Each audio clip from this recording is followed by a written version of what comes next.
మీనరాశి. ఈ మీనరాశి వారికి అందరికీ కూడా జూన్ నెల 2025వ సంవత్సరానికి గాను ప్రొఫెసర్ డాక్టర్ మల్లపూడి సత్యనారాయణమూర్తి నేను మీకు మాస రాశి ఫలితాలు చెబుతున్నాను. ముందుగా ఈ యొక్క మీనరాశి వారంతా కూడా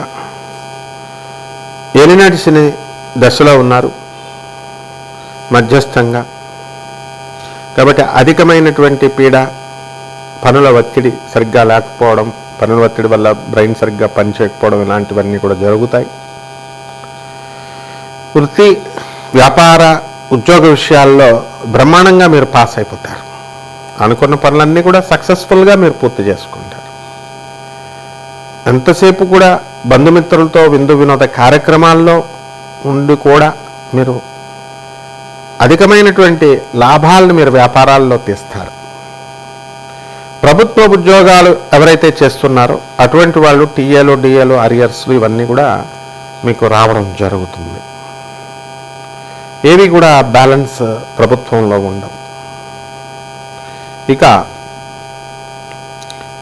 ఈ పెన్షనర్స్ ఎవరైతే ఉన్నారో పెన్షనర్స్కి కూడా రావాల్సినటువంటి ధనమంతా కూడా వెనక్కి వచ్చేయడం అనేటటువంటిది జరుగుతుంది. వన్ టైం లైఫ్ సెటిల్మెంట్స్తో మీ డబ్బు మీకు ఇచ్చేయడం జరుగుతాయి. అయితే మీరే పందాలని, లేకపోతే పబ్బాలని, పండగలని, తీర్థయాత్రలని ధనాన్ని మీరు ఖర్చు పెట్టుకోవడం అనేటటువంటివి చేస్తారు. ఇతరులకు కూడా మీరు చక్కగా సహాయం అనేటటువంటిది అందిస్తారు. ఈ యొక్క మీనరాశి వారికి వ్యయంలో ఉన్నటువంటి రాహుగ్రహ ప్రభావం వలన భూతప్రేత పిశాచాలు పట్టుకుంటాయి. నిద్రలో ఎక్కువగా మీకు కళలు రావడము, చనిపోయినటువంటి వాళ్ళంతా కూడా కళలు రావడం ఇలాంటివన్నీ కూడా జరుగుతాయి. ఇది కొంత ఆందోళనకరంగా మీకు ఆరోగ్యం ఉంటుంది. అంటే మానసికమైనటువంటి అశాంతి, మానసిక రుగ్మతలు రావడానికి అవకాశాలు. ఇక ఈ మీనరాశి వారికి ఈ యొక్క కేతుగ్రహ ప్రభావం వలన, కేతువు సింహరాశిలో ఉండి మీకు శత్రువులపై ఆధిపత్యము అనేటటువంటిది తీసుకురావడానికి అవకాశాలు ఉంటాయి. శత్రువులను మిత్రులుగా మీరు మార్చుకోవడం అనేటటువంటిది జరుగుతుంది.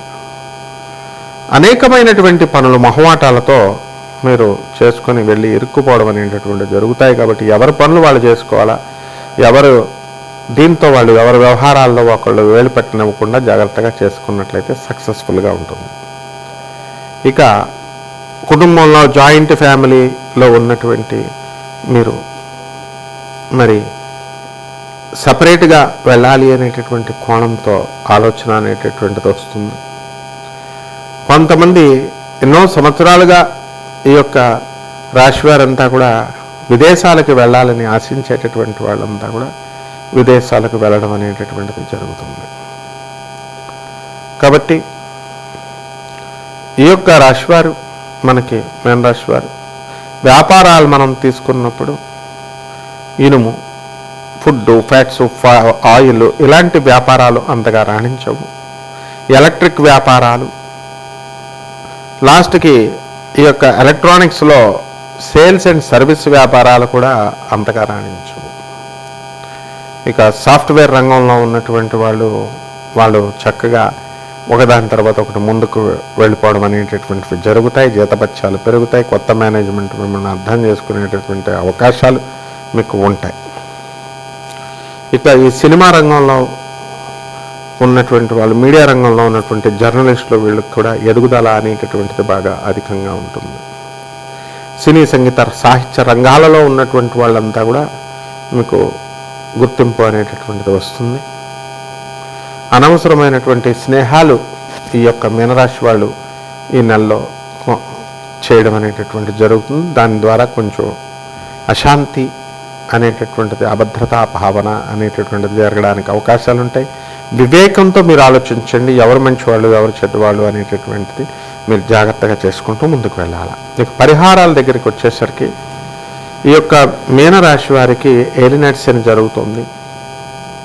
కాబట్టి శని జపం చేయండి, శని స్తోత్రాలు చదవండి. శనికి కిలోంపావు నల్ల నువ్వుల్ని, నల్లని వస్త్రాన్నిచ్చి పేద బ్రాహ్మణులకి శనివారం నాడు 8 గంటలకి దానం చేసుకోండి.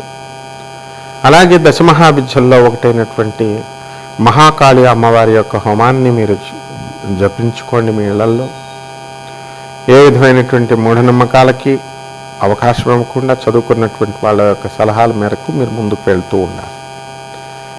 అలాగే రావి చెట్టును తీసుకోండి. రావి చెట్టుకు బకెట్ నీళ్లు వేస్తూ రావి చెట్టు చుట్టూ ప్రదక్షిణాలు చేసుకుంటూ ఓం శనేశ్వరాయ నమః అంటూ జపం చేసుకోండి.